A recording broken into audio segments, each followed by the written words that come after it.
అందరికి నమస్తే అండి। ఈ రోజు అయితే నేను వైట్ రైస్ దాంట్లోకైతే ఇగో పప్పు టమాటా చేసిన చాలా బాగుంటుందండి।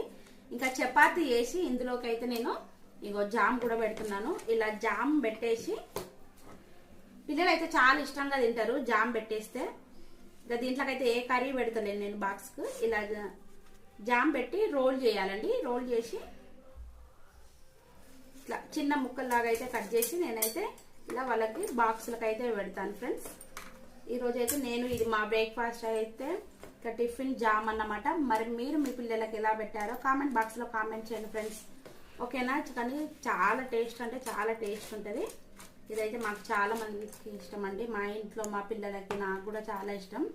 ఇంకా ఈ పప్పు ఈ టమాటా పప్పు అయితే చాలా బాగుంటుంది। ఓకే ఫ్రెండ్స్, దీంట్లో అయితే నేను ఎండు కారం వేసిన, ఎండు కారం అయినా బాగానే ఉంటుంది, పచ్చిమిర్చి వేసుకున్నా కూడా బాగానే ఉంటుంది। ఓకేనా ఫ్రెండ్స్, బాయ్।